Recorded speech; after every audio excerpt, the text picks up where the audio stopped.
여러분 안녕하십니까? 예수님 때문에 좋은 일이 있을 것입니다.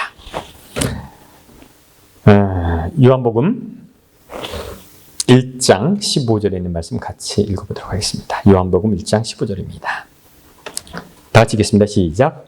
요한이 그에 대하여 증언하여 외쳐 이르되 내가 전에 말하기를 내 뒤에 오시는 이가 나보다 앞선 것은 나보다 먼저 계심이라 한 것이 이 사람을 가리킴이라 하시니라. 제가 그 설교를 준비할 때 여러분의 반응이 어떨 것이다 할까요, 안 할까요? 아, 이런 설교를 하면 졸겠구나 또 생각을 할까요, 안 할까요? 그런 생각을 해요. 근데 제가 지난주에 설교를 하면서 준비하면서 이런 생각을 했어요. 어떤 사람한테는 좋을 텐데 어떤 사람한테는 별로겠다. 그렇게 생각을 했거든요, 진짜. 그런데 설교가 끝나자마자 어떤 분이 저한테 이렇게 얘기하셨어요. 평생 고민이 해결됐다고 그랬어요. 누군가. 그리고 어떤 분이 또 저한테 이런 얘기를 했어요. 어떤 기존 목사들의 설교랑 똑같고 별거 아니고 별로 잘 안 좋았다라는 얘기도 하더라고요. 두 얘기가 공존하더라고요. 여러분 지난주 설교가 좀 이해가 됐습니까? 안 됐습니까? 됐습니까? 성경을 읽다 보면 신앙의 고민을 갖다 보면 어느 순간에 한 성경절에 멈추게 되는 성경절이 있습니다. 그래서 모든 성경을 공부하는 사람들, 성경을 고민하는 사람들은 요 성경절에 멈추게 돼요. 그것이 뭐냐면 요한복음 1장 14절이에요. 지난주에 설명한 거예요. 한번 다시 읽어볼까요? 한번 읽어보겠습니다. 14절입니다. 같이 읽어보겠습니다. 시작. 말씀이 육신이 되어 우리 가운데 거하심에 우리가 그의 영광을 보니 아버지 독생자의 영광이요 은혜와 진리가 충만하도다. 성경을 고민하고 신앙을 고민하는 사람이 성경을 읽다가 여기서 멈추게 됩니다. 도대체 말씀이 육신이 된다는 말이 무엇일까라는 고민을 하다가 답이 없이 끝나게 돼요. 이것은 모든 성경을 공부하는 사람들 그리고 많은 신학계에서 이것이 화두고 이것을 많이 얘기하고 의논합니다. 그런데 답이 없어요. 모르겠어요. 그래서 이것을 고민하다가 60이 되고 70이 되고 끝까지 모르는 부분이 이 부분입니다. 그래서 제가 지난주에 설명을 했는데 이해했다면 좋은 거고 뭐 그건 저의 생각이니까요. 그런 거기 때문에 이 말씀은 무지하게 중요한 얘기입니다. 그래서 성경에 많은 논쟁의 거리가 있고 답이 없는 부분입니다. 그럼 이 성경절 다음에 나오는 얘기는 무엇인가? 그것이 1장 15절. 오늘 제가 여러분과 이야기하려고 하는 거예요. 말씀이 육신이 됐다라고 하는데 그 말씀이 육신이 된 것은 지난주에 설명했어요. 그럼 15절에 보면요. 이렇게 시작됩니다. 요한이 그에 대하여 증언하여 외쳐 이르되 그랬어요. 그럼 요한이 그에 대하여 그는 누굽니까? 그는 누구예요? 말씀이 육신이 된 존재죠. 그죠? 요한이 그에 대하여 혹은 말씀에 대하여 증언하여 외쳐 이르되 이렇게 되는 거예요. 근데 그 다음에 사람이 된 거예요. 그 다음에 말씀이 육신이 된 사람을 증명한다. 그렇게 얘기가 되는 거죠. 그러면 도대체 이것은 어떤 것일까요? 누군가가 이것을 해석하는데 도대체 무엇일까? 만약에 여러분들이 저에게 이런 얘기를 해요. 너의 설교는 조용기 목사와 너무 비슷해. 그러면 제가 좋아할까요? 안 좋아할까요? 좋아할까요? 안 좋아할까요? 아이고, 내가 뭐 조용기 목사를 뭐 존경하는 것도 아니고 안 좋아하죠. 근데 이렇게 성경을 공부하다가 남과 비슷하다는 얘기를 들으면 기분이 나빠요. 근데 지난주에 어떤 분이 저에게 다른 목사 성경 비슷했다고 그래서 상처받았어요. 근데 뭐예요? 여러분, 똑같은 얘기 들으러 교회 나오면 좀 그렇잖아요. 근데 제가 젊어서, 뭐 아직도 젊지만 옛날에 생각한 것이 있어요. 그래서 제가 뭘 생각했냐면 이해했으면 비판하라. 이해했으면 비판하라. 이것이 뭐 저의 성격이랑 맞는 것 같아요. 이해했으면 비판하라. 제가 만약에 비판하지 않으면 뭐 그렇게 살았겠죠. 여지도 그냥 교단에 소속돼서 목회를 하면서 살았겠죠. 그렇고 그런 설교를 했겠죠. 믿음이 온 다음에 의심하라. 말이 됩니까? 믿어지면 의심하라. 말이 되는 말이에요? 안 되는 말이에요? 안 되는 말이에요? 혹은 모든 사람이 그것을 믿으면 의심하라. 말이 됩니까? 안 됩니까? 네? 다 옳다고 그러면 한번 의심해 봐야 되는 거 아니에요? 마르크스는 왜 소수가 다수를 지배하는가라는 질문을 가졌어요. 의심을 한 거예요. 왜 왕의 명령을 듣지? 항상 소수가 수많은 다수를 지배하는데 왜 다수는 그거에 저항하지 않을까? 왜 다수는 소수에게 복종할까? 이것이 마르크스의 의문이었어요. 니체라는 철학자는 왜 신을 믿는다고 하는 사람들이 저렇게 살까? 왜 신을 믿는다는 사람의 삶이 저럴까? 그래서 정말 신이 존재하는 것일까? 라고 의심을 했죠. 프로이드라는 철학자는 사람이 행동하는데 왜 저 행동을 할까? 우리가 보이는 것이 전부가 아니다. 그의 마음속에 뭐가 있다? 무의식의 존재가 있다. 뭐 이렇게 의심을 하는 거예요. 모든 것을 의심해야지만 발전을 하는데 의심하지 않으면 발전할 수 없어요. 우리나라 옛날에 노비였던 망이망소는 왜 사람의 태어날 때 신분이 다를까? 그래서 망이망소의 난이 일어나잖아요. 다 그렇게 믿고 그렇게 살아가는데 그것이 진리라고 하는데 사람들은 의심을 갖고 도대체 그것이 맞는가라고 생각하는 것. 이것이 믿는 자의 자세일 거예요. 저는 요한복음 1장 15절을 보면서 우리가 한번 생각해 볼 것이 있어요. 도대체 이 말은 무슨 말인가? 그러면 이 말에 이름이 나오니까 요한에 대해서 여러분들에게 설명을 하겠습니다. 요한이 어떤 분인지 여러분이 성경을 찾아보셔도 좋고 안 보셔도 좋아요. 제 말을 믿으세요. 이거 외에 없습니다. 요한에 대해서 제가 아주 간단하게 한 2, 3분간 정리를 하겠습니다. 요한이라는 사람은 요한복음의 저자는 아니죠. 세례 요한, 침례 요한이라는 사람이죠. 이 사람은 요한이라는 이름을 갖고 태어납니다. 근데 이 요한이 누구인지에 대해서 마태복음 1장 14절에 예수님께서 이 사람이 누군지 정의를 내렸어요. 마태복음 10장 14절이요. 한번 보겠습니다. 같이 읽습니다. 시작. 만일 너희가 즐겨 받을진대 오리라 한 엘리야가 곧 이 사람이라. 그래서 예수님이 이 요한은 누구라고 그랬어요? 말라기에 오기로 된 엘리야다라고 얘기했어요. 예수님이 그렇게 정의를 했습니다. 분명히 예수님이 그렇게 정의를 했기 때문에 요한은 말라기 4장 5절에 예언된 사람이라. 이렇게 생각하면 맞을 것 같아요. 여기서 제가 한 가지 질문을 해볼게요. 여러분에게 있어서 저는 어떤 사람입니까? 제가 예를 들어볼까요? 하나님의 계획 속에 제가 있을까요? 하나님의 계획 속에 제가 있을까요? 그건 너무 힘들어요. 하나님의 계획 속에 제가 이단에서 설교하는 것이 계획이 있을까요? 장로님 어떻습니까? 아니, 장로님 의견은 어떻습니까? 있어요? 집사님, 있어요, 없어요? 모르겠어요? 하나님의 계획 속에 제가 오늘 설교를 하는 것이 하나님의 계획 속에 있을까요? 그래서 저는 사명을 받은 사람입니까? 저는 사명을 받은 사람이기를 희망하지만 저는 사명을 받은 사람이 아니에요. 저는 그냥 제 생각을 얘기하는 거고 그냥 제가 공부한 것을 여러분들에게 얘기하는 거죠.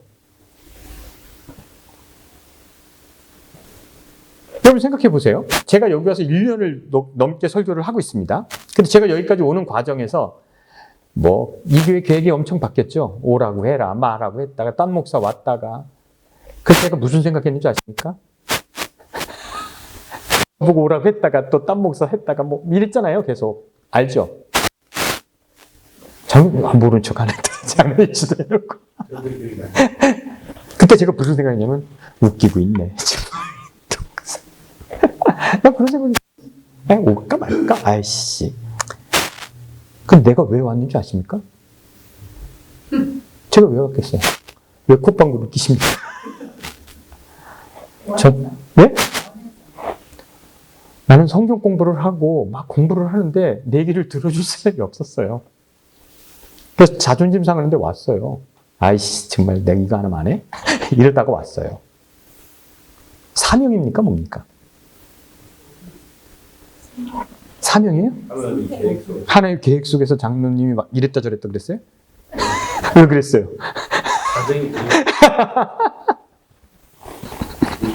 사명입니까? 모르겠죠. 그냥 왔어요. 제가 하고 싶어서 하는 거예요. 저는 사명을 받아서 하는 게 아니라 제가 하고 싶어서 하는데 제가 하는 말을 여러분이 이해하시고 무엇인가 변화된다면 땡큐고요. 안 변화되면 할 수 없는 거예요. 전 그거 이상도 없는 사람이죠. 한 가지 질문을 또 해볼까요? 요한이 자기가 구약에 예언된 엘리야라는 것을 알았을까요? 몰랐을까요? 이 질문을 하기 위해서 저를 까발린 겁니다. 자, 질문하겠습니다. 요한이 말라기 4장 5절에 엘리야가 자기라는 생각을 했을까요? 안 했을까요? 예수님은 너라고 했어요. 근데 요한은 했을까요? 안 했을까요? 네? 진리의 말씀하시는 보니까 아니다. 그 사람도 그냥 모르고 있었을까요? 택함 받은 사람인데? 제가 하고 싶어요. 지가 싶어서. 여러분 찬양을 왜 하십니까? 찬양을 왜 하세요? 하고 싶어서 하는 거죠. 모르고 있습니까? 아, 그래요? 네. 그럼 나중에 토론을 합시다. 네. 요한이 자기가 엘리야라고 꿈에도 생각했을까요? 안 했을까요? 안 했을까요? 왜 안 했다고 생각하십니까? 예? 도망갔어요, 요한이? 아니, 에세스는 왜 도망갔겠어? 요한이 언제 도망갔죠? 아, 엘리야가 아니죠. 지금 엘리야랑 생각하신 거예요. 이제 막 헷갈리죠. 요한은 절대로 자기가 엘리야라고 생각하지 않았습니다. 믿으십니까? 뭘 믿어요? 제 말을 어떻게 믿어? 성경에 그렇게 나와 있어요. 요한복음 1장 19절로 20절을 읽어보겠습니다. 같이 읽어볼까요? 작아서 잘 안 보이네요. 같이 읽겠습니다. 시작. 유대인들이 예루살렘에서 제사장과 레위인들의 요한에게 보내어 내가 누구냐 물을 때 요한이 증언이 이라니라. 요한이 드러내고 숨기지 아니하니 드러내고 하는 말은 나는 그리스도가 아니라 한데 또 묻되 그러면 너는 내가 엘리야냐? 이르되 나는 아니라. 또 묻되 그 선지자냐? 대답하라. 아니라. 누가 그랬다고요? 요한이 아니라고 했어요. 예수님은 엘리야라고 그랬는데 요한은 자기는 뭐라고 했어요? 아니야. 아닌데 넌 엘리야가 아닌데 선지자냐 그랬더니 뭐라고 그랬어요? 난 선지자도 아니야. 요한은 나 같은 사람이다. 결론적으로. 그런 사람이에요. 요한은 그런 사람이에요. 그럼 요한이 어떤 사람인가가 우리가 좀 알아봐야 되죠. 여러분들이 성경을 찾아보면 알겠지만 요한은 아주 심플합니다. 요한은 어떤 사람이냐면 제가 시작을 광야부터 시작할게요. 제사장의 아들로 태어났지만 광야에서 가죽옷을 입고 석청을 먹고 메뚜기를 잡아먹고 그 메뚜기가 뭐 식물이라고 했는데 메뚜기 잡아먹었을 거예요. 메뚜기 먹는 거 우리 어렸을 때도 많이 있었잖아요. 왜 우리가 메뚜기랑 식물이라는 하는지 아십니까? 여러분 생각해 보세요. 이 경건한 선지자가 메뚜기 잡으려고 이렇게 잡아서 먹으면 좀 모양이 그렇잖아. 그 메뚜기를 식물이라고 생각하지만 제 생각에는 메뚜기는 그냥 메뚜기예요. 그러면서 돌을 닦는 사람이에요. 한국 사람들은 산으로 들어가는데 유대 사람들은 광야로 가죠. 우리나라 사람들은 삼갑산으로 갑니다. 그 시대 도인들은 그렇게 살았어요. 가죽옷을 입고 뭐 좀 살았어요. 근데 무엇인가 이렇게 고민하다가 깨달은 바가 있어요. 그래서 이 사람이 나가서 전한 것이 뭐냐면 간단합니다. 여러분 다 아시죠? 회개하라 천국이 가까웠느니라 이 얘기를 했어요. 별 얘기 안 했어요. 그랬더니 수많은 사람들이 온 유다에서 와서 요한에게 침례를 받았습니다. 그 중에 예수님도 있었습니다. 예수님이 침례를 받으실 때 하늘이 열리고 비둘기같이 성령이 내려서 이는 내 사랑하는 아들이라 했습니다. 그 다음에 요한은 잠시 사라집니다. 그 다음에 요한이 하는 일이 뭐냐면 그 당시 왕인 헤롯이 자기 형의 부인을 취했을 때 그것이 잘못됐다고 얘기하고 감옥에 들어갔습니다. 그래, 감옥에 잡혀 있을 때 잔치에 헤롯의 딸이 춤추어서 대가로 뭘 줄까 하니까 요한의 목을 주세요. 그래서 모가지가 댕강 잘렸습니다. 이것이 요한의 전부입니다. 더 없어요. 근데 요한의 얘기 중에 누가복음에는 몇 가지 얘기를 다룹니다. 먼 친척인데 요한이 임신되고 예수님보다 6개월 먼저 임신됐는데 마리아가 예수님을 임신했을 때 둘이 만나는 경우가 있는데 요한이 복중에서 뭐 하는 거예요? 예수님을 만나서 좋아했다는 얘기가 있는 거예요. 아시겠죠? 그리고 감옥 옥중에 있을 때 예수님께 보내서 당신이 정말 메시아입니까? 라는 질문을 했던 얘기 요 정도밖에 없습니다. 그럼 요한이 광야에서 하나님의 말씀을 듣고 한 일은 그런 얘기예요. 그래서 우리가 요한이 누군가를 공부하기 위해서 요한이 어떻게 사명을 받았는가를 봐야 됩니다. 누가복음 3장 2절입니다. 여기에 아주 중요한 얘기가 나옵니다. 한번 읽어보겠습니다. 이 성경절이 저의 설교 준비를 완전히 바꿔버렸어요. 무엇이 바꿨는지 한번 여러분 게스해보세요. 다 같이 읽어보겠습니다. 시작. 안나스와 가야바가 대제사장일 때 하나님의 말씀이 빈들에서 사가랴 아들 요한에게 임한지라. 이랬어요. 중요한 말씀이 있어요. 한 번도 생각해보지 않았는데 아주 중요한 시사점을 주는 게 있더라고요. 여기 제가 뭐에 집중을 할 것 같아요? 그쵸? 말씀에 집중해보세요. 사가랴 아들 요한에게 하나님의 말씀이 어디서? 빈들에서 뭐하니라? 임하니라. 저는 이렇게 한 번도 생각하지 않았는데 말씀이 요한에게 임했다는 겁니다. 이 말씀은 뭐냐? 태초에 말씀이 계시니라. 이 말씀은 하나님이시, 그 말씀이죠. 하나님의 말씀이죠. 그죠? 동의하십니까? 맞죠? 하나님의 생각이죠. 하나님의 임재하심이죠. 그 말씀이 요한에게 임했다는 거예요. 여러분, 제가 하나 설명을 해볼게요. 어떨 것 같습니까? 말씀이 임한다는 것이 어떨 것 같습니까? 말씀이 이렇게 와서 들어올 것 같습니까? 말씀이 여기서 나올 것 같습니까? 어떨 것 같아요? 네? 이렇게 보는 거지. 이렇게 막 이렇게 딱 와서 나한테 강하게 꽂히는 건가? 임하심입니까? 아니면 내 속에서 뭔가 이렇게 나는 것일까요? 어떻게 다수결로 정해볼까요? 어떤 것이 말씀이 임하는 겁니까? 우리 기타부터. 두 번째, 우리 사모님. 첫 번째, 우리 집사님. 두 번째, 우리 피아노. 지금 생각하라고. 말씀이 임했다는 게 이렇게 막 비치는 거예요. 말씀이 딱 보이든지 선지자가 와서 얘기하는 거예요. 외부적인 압력으로 임하는 거예요? 아니면 내 속에서 이렇게 일어나는 거예요? 장영자 씨. 강하게. 이렇게 막 오는 거예요. 우리 김 집사님. 제 생각에 이렇게 오는 것 같은데 이게 기초들이 고민하세요. 여러분, 신이 요한복음에 이게 신이 무엇으로 존재하는가는 결론이 났습니다. 신은 무엇으로 존재한다? 말씀으로 존재한다. 성경의 선악간의 대쟁투는 무슨 싸움이다? 제가 누누이 강조하지만 성경에 나오는 막 킨타, 막 칼 두고 전쟁, 화염, 이 얘기는 다 무슨 싸움이에요? 말싸움이에요. 그럼 생각해 보세요. 사단과 하나님과 싸운다 생각하면 얼마나 우습습니까? 그 게임이 안 돼야지. 성경의 모든 싸움은 말싸움인데 무엇이 정통한가예요. 무엇이 옳은가의 싸움이에요. 정통성에 대한 싸움이에요. 사단이 하나님을 막 하는 건 뭐냐면 그것은 옳지 않습니다. 그럼 하나님이 뭐 하는 거예요? 야, 이 새끼야 조용히. 힘으로 누르는 것이 아니라 내가 옳은 것을 뭐 하는 거예요? 하나님이 증명하는 거예요. 욥기도 마찬가지인 거 아시겠죠? 하나님, 욥이 충성하는 이유가 뭡니까? 하나님 불의합니다. 아니야. 내 말을 들어봐라. 그래서 말로 설명하는 거예요. 성경의 모든 싸움은 말싸움입니다.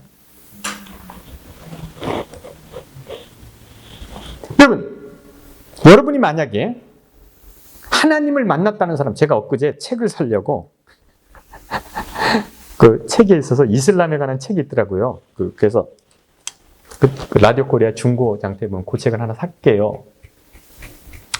그랬더니 뭐 파사디나에 산대요. 그래서 책을 좀 갖다 줘서 도현이 엄마한테 부탁을 해서 이제 도현이 엄마가 있는 지화자 떡집에다 받기로 하고 했는데 갑자기 연락이 끊겼어요. 그 메시지가 왔어요. 하나님이 이 책을 팔지 말라고 하신다는 거예요. 이런 젠장. 내가 10불 주고 살라고 그랬는데 그 인터넷에서 검색하니까 65,000원짜리더라고요. 그 10불이면 너무 싸서 내가 살라고 그랬는데 갑자기 이 사람이 안 팔겠다는 거야. 그 끝났어요. 그리고 요한계시록에 대해서 궁금하면 자기한테 연락하래. 뭘 이런 게 다 있어? 이 사람이 책을 안 팔게 된 것은 하나님의 말씀일까요? 여기서 나왔을까요? 어떤 거예요? 네? 하나님 말씀이 아니죠. 네? 하나님 말씀 아니에요? 하나님 책 팔지 말라고 뭐가 인터넷에 자기 속에서 그렇죠? 기가 나오는 하나님의 말씀, 하나님을 봤다는 사람들 있잖아요. 신을 만났다는 사람이 있습니다. 혹은 천국을 봤다는 사람들이 있습니다. 하나님을 본 사람이 진짜 봤을까요? 봤을까요? 하나님 만난 사람 빽빽입니다. 만난 사람 많고 얘기도 많이 들었어요. 정말 하나님 만날까요? 여러분, 하나님을 만난 거나 천국을 봤다는 사람은 한마디로 헛것을 본 겁니다. 헛것을 본 거예요. 왜 헛것을 본 것이냐? 천국을 눈으로 봐서 설명하면 그게 설명이 될까요? 설명하면 그게 맞을까요? 나에게 천국일까요? 그럼 성경에 천국의 길은 황금으로 깔렸대요. 좋습니까? 이 카페트가 날 것 같아요. 진주문을 들어가는 게 여러분 좋습니까? 아니죠. 자동문이 낫죠. 성경은 표현되면 안 돼요. 신도 눈으로 보이면 안 돼요. 말로 설명해야지만 신이 어떻다라고 설명하면 안 돼요. 무한하게 가능성을 놔둬야 되고 무한한 선으로가 나야 되고 그래서 더 이상 인간의 언어로 설명할 수 없는 것이 신이고 인간의 언어로 표현할 수 없는 것이 천국이죠. 표현해버리면 어떡하겠다는 거야. 신을 본 것을 설명하는 것이 아니에요. 천국을 본 것을 설명하는 것이 아니라 신은 안 본 것을 설명하는 거예요. 천국은 안 가본 데를 설명하는 거예요. 그래서 무한한 가치가 있는 거예요. 본 것을 설명하면 한계가 있습니다. 그래서 신은 만나면 안 됩니다. 보면 안 됩니다. 이해가 되십니까? 잔다르크 얘기를 제가 몇 번 했어요. 잔다르크가 이제 16살인가 17살에 계시를 받았다고 해서 프랑스 왕을 찾아가서 하는 얘기죠. 뭐 찾아갔다고 얘기하고 그리고 군사를 다가 그래서 영국군이랑 싸워서 이기도 하고 지기도 하고 맨 마지막에 잡혔죠. 그래서 마녀 재판에 회부가 됐습니다. 그래서 잔다르크에게 첫 번째 하는 질문이 뭔지 아십니까? 마녀 재판의 첫 번째 하는 질문이 뭐냐면 잔다르크를 이제 많은 신학자들이 놓고 잔다르크에게 얘기합니다. 야, 너는 신의 은총 중에 거한다는 것을 믿느냐? 라는 질문을 해요. 여러분 어떻습니까? 전도사님? 전도사님은 신의 은총 중에 거하고 계십니까? 아, 진짜 머리 복잡한. 도현이 엄마도 복잡해. 질문합니다. 장로님은 신의 은총 중에 거하십니까? 어떻습니까? 왜 이 생각이 많아? 그냥 단순하게 대답하세요. 신의 은총 중에 거하십니까? 늘 한다고 믿고 그렇죠. 근데 잔다르크가 선뜻 네, 그럼 어떻게 될까요? 네가 신의 은총 중에 산다는 것을 무엇으로 증명할 수 있지? 이렇게 나가는 거예요. 신의 은총 중에 거하는 것은 신만 하시는데 네가 어떻게 알지? 이렇게 말이 꼬이기 시작해서 마녀가 되는 거예요. 아시겠죠? 네가 천사에게 계시를, 미카엘에게 계시를 받았다고 하는데 천사가 무슨 나라 말로 하디? 어떻게 대답해야 됩니까? 너 계시를 받았는데 그 계시를 무슨 말로 들었니? 어떻게 해야 됩니까?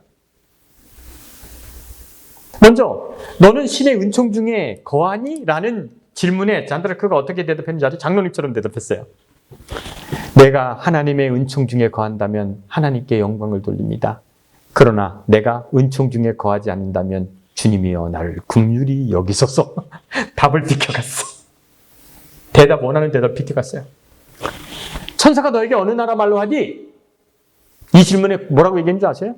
프랑스 말로 했어요. 그럼 어떻게 됩니까? 야, 그럼 천사들이 하는 말이 프랑스 말이니? 마녀가 되는 거예요. 그때 잔다르크가 이렇게 얘기했어요. 내가 알아듣는 얘기로 하셨다. 나는 명확히 알아들었다. 그리고 니네보다 명확히 설명을 하시더라. 대답을 비켜갔잖아요. 그죠?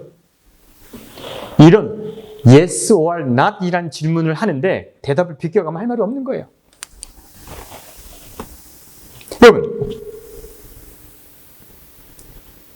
여러분들이 그 어떤 얘기로 신에 대해 표현해도, 그 어떤 얘기로 천국에 대해 표현해도 여러분 꼬투리가 잡히게 돼 있어요.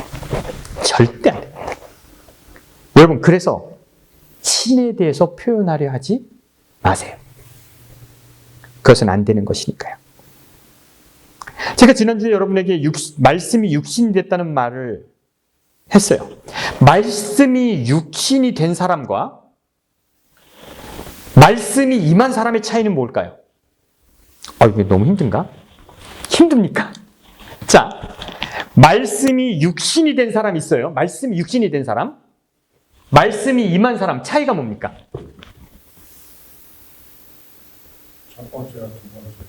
첫 번째와 두 번째의 차이인데 같은 거예요? 틀린 거예요? 완전히 틀리죠. 말씀이 육신이 된 사람은 뭐예요? 말씀 자체가 되는 거예요. 그죠? 이건 실수가 있지 않죠. 왜요? 말씀이 육신이 됐으니까. 근데 말씀을 받은 사람은 어떤 사람입니까? 임한 사람은 사람한테 말씀을 들은 거죠. 그래서 뭔가 변화가 일어나는 거죠. 자, 이런 전제를 보시기 바래요. 자, 그러면 요한에게 말씀이 임했어요. 말씀이 육신이 된 존재는 어떤 존재냐면, 여러분 터미네이터 아시죠? 터미네이터. 로봇이에요. 사람의 모양을 하고 있어요. 그러나 이건 뭐예요? 로봇이죠. 말씀이 육신이 된 존재는, 하나님의 말씀이 육신이 됐으니까 이건 하나님이시죠. 그죠? 이건 얘기할 것도 없어요. 이건 실수가 없어요. 모든 것이 옳아요. 하나님이셔요. 그래서 말씀이 육신이 된 존재는 실수가 없고 하나님이시기 때문에 우리의 관심 밖이에요. 어쩌라는 거예요? 예수님이 실수할 일은 없잖아. 신이 실수하면 너무 이상하잖아. 신이 모른다고 하면 너무 이상하잖아. 그래서 말씀이 육신이 된 존재에 대해서 우리가 고민할 필요는 없어요. 그건 신의 존재니까.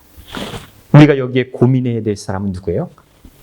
사람인데 하나님의 음성을 들은 사람이죠.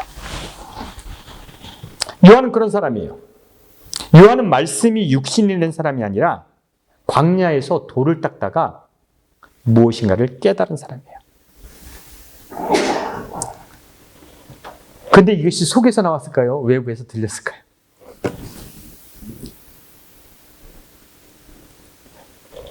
저는 이렇게 생각해요. 요한은 진리를 추구하는 사람이다. 만약에 외부에서 들리는 것이 답이라면 굳이 광야에서 있을 필요가 없죠. 그죠? 어디서나 들을 수 있으니까 광야에서 고민을 하는 거예요. 그랬더니 책을 보고 고민하고 생각하고 또 생각하는 순간 어느 순간 말씀이 떠올랐겠죠. 이런 거죠. 왜 우리는 로마의 압제에 구속을 당하고 있는가? 왜 인간은 고통을 당할까? 왜 이 세상을 이렇게 험악할까? 요한이 고민했겠죠. 그리고 고민을 하던 중에 말씀이 떠올랐을 거예요. 저는 이렇게 들리는 것은 아니라고 생각합니다. 이렇게 나오는 거예요. 고민 속에서 나오는 거고, 그의 믿음 속에서 나오는 거고, 그것이 내 마음속에서 들리는 음성이 있죠. 성령이 말씀하는 거 있죠. 그러면 여러분, 되게 중요한 거예요. 제가 이거를 왜 내가 지금 알았을까? 성경책, 여러분 성경책 안 갖고 다니시죠? 내가 오늘 성경책 갖고 온다고 그러다가 깜빡했네요. 성경책, 저기 있는 성경책. 저 성경책이 하나님의 말씀입니까? 어떻게 생각하세요? 뭐 또 고개를 얹어. 완전히 망가졌네, 이제. 하나님 말씀 아니에요? 완전히 망가졌네, 이제. 참. 이 교회 곧 문 닫을 것 같죠? 그럼 성경이 언제 완성됐습니까? 성경이 언제 완성됐습니까? 뭐 구약은 뭐 계속 뭐 조선왕조 시대처럼 모든 거죠. 승종원 일기처럼 이렇게 쭉 있던 거니까 구약은 우리가 넘어가자고요. 근데 성경 66권은 언제 만들어졌을까요? 여러분, 중요한 질문 한번 해볼게요. 종교가 먼저일 것 같습니까? 성경이 먼저일 것 같습니까? 왜? 그래요? 종교가 먼저일 것 같아요? 제가 좀 역사적인 얘기를 좀 해볼게요. 성경이 66권이 된 얘기를 좀 해드릴게요. 예수님이 돌아가시고 기독교는 많이 퍼졌어요. 근데 로마의 박해에 의해서 이곳 저곳 흩어져서 자기의 신앙을 지키고 있었어요. 근데 각자 연결이 안 되니까, 지금처럼 인터넷이 있는 것도 아니니까 각자 믿는 것이 같았을까요? 달랐을까요? 도마가 가르친 데 다르고 요한이 가르친 데 다르고 저 같은 놈이 가르친 데 다르고, 그러니까 기독교가 뭐가 있고 박해를 받는데 도대체 뭐를 믿는지는 모르겠는 거예요. 그래서 콘스탄틴 황제가, 아주 기독교 역사는 아주 중요합니다. 콘스탄틴 황제가 300년 그 후에, 내가 기독교를 공인하고 기독교로 통치할 생각이니까 자, 기독교인들 다 모여봐. 그래서 니케아라는 데서, 이스탄불에서 배를 타고 가면 니케아라는 데가 있어요. 지금 가봤어요. 거기에서 사람들을 모아놓고 수년간 기독교가 무엇인지를 정리했어요. 첫 번째 질문이 뭘 것 같아요? 모여서 제일 먼저 정의해야 될 게 뭘 것 같아요? 뭘 정의했을 것 같아요?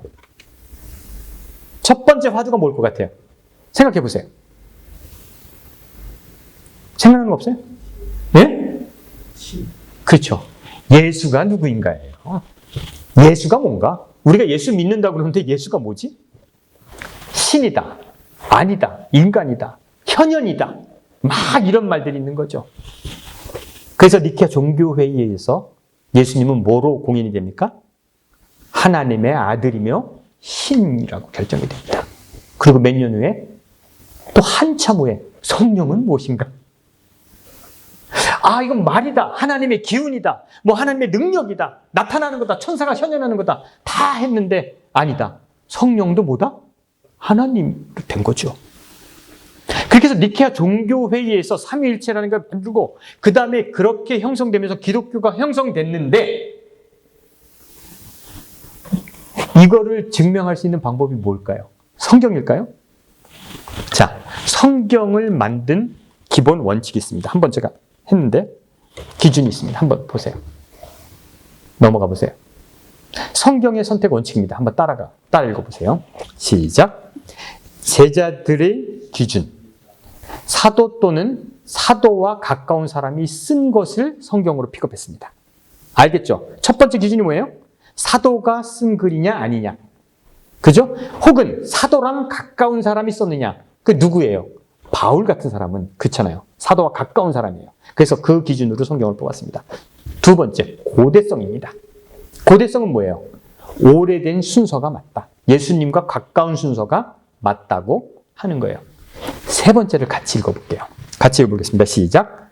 정통성과 그리 교훈이 당신 기독교와 일치하는가가 성경에 픽업하는 기준이었어요. 뭔 말인지 아시겠어요?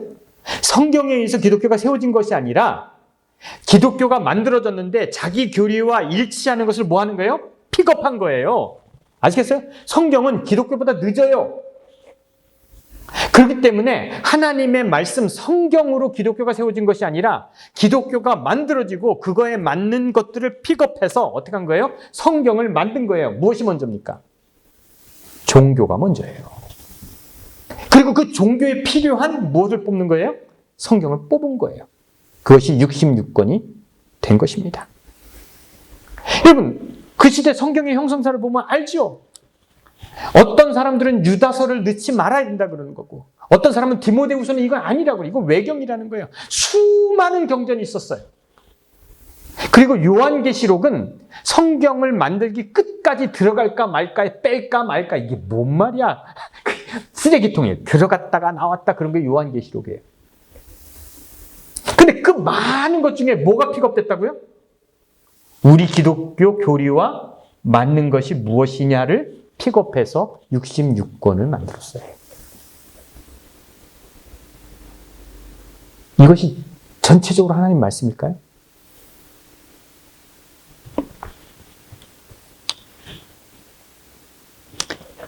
교회가 하나님의 말씀으로 세워졌나요?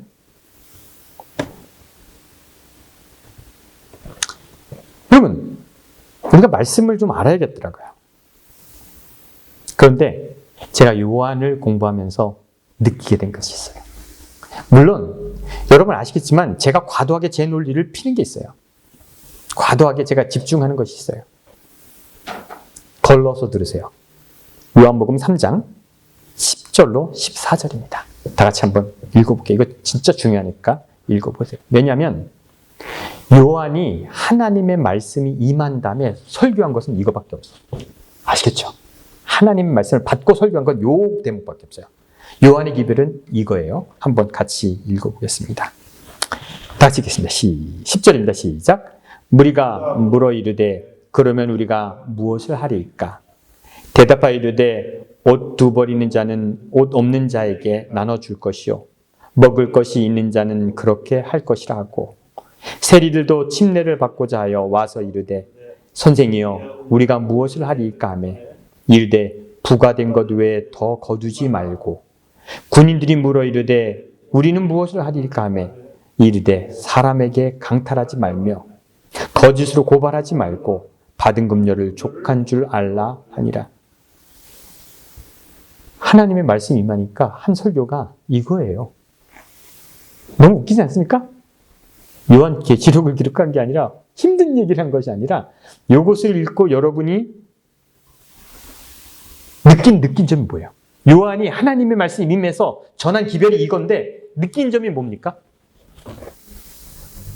뭘 느끼셨어요? 뭐 그런 거.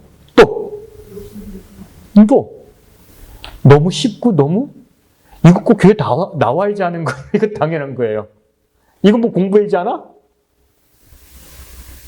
이거 뭐 설명 들어야지 하는 거예요? 너무나 당연한 얘기 아니에요. 기껏 성령이 임해서 사람들에게 가르친 게 이거밖에 없다니까요. 성령이 임하신 뭐 괴기향기를 봐야죠. 뭐 용이 나타나고 막 이런 거를 봐야죠. 근데 기껏 이거 얘기하는 거예요. 제가 이것을 읽으면서 무슨 생각을 했냐면 너무 쉽다. 뭐 안 쉬워요? 그럼 쉽다고 얘기 안 할게요. 너무 당연하다. 너무 당연한 얘기하는 거예요. 이거 도 안 닦아도 이 얘기 못하겠어요? 여러분들 못하겠어요? 하겠어요? 충분히 그렇게 살라는 게 아니에요. 여러분 제발 설교처럼 산다고 생각하지 마세요. 아시겠어요? 저는 그러고 싶은 마음이 없어요. 이 내용이 그렇다는 거예요. 이 내용이 여러분들에게 제 설교처럼 살라는 얘기 아니라니까. 힘들긴 뭐 힘들어요. 너무 쉬운 얘기지. 하나님의 말씀이 임하면 우리가 추구해야 되는 게 뭔지 아십니까? 복잡한 거 아니에요. 제사 드리고 뭐 복잡한 종교 예식이 아니에요. 이렇게 살면 되는 거예요. 옳은 일을 하면 되는 거예요. 하나님의 음성을 듣는 자, 할 얘기는 아주 단순합니다. 2300주야가 어떠니, 말세가 어떠느니, 정말 웃기는 얘기죠. 하나님의 말씀을 받은 자 할 수 있는 얘기는 뭐냐? 옷 2벌 있으니까 있으면 줘. 너 먹을 거 많으니까 좀 나눠줘라. 세리는 야, 정한 대로만 받아. 무리하게 받지 마. 군인은 힘 믿고 까불지 마. 남의 것을 강탈하지 마. 아주 당연한 것을 요구하는 거예요. 이것을 뭐라고 얘기할 수 있냐면 올바름입니다.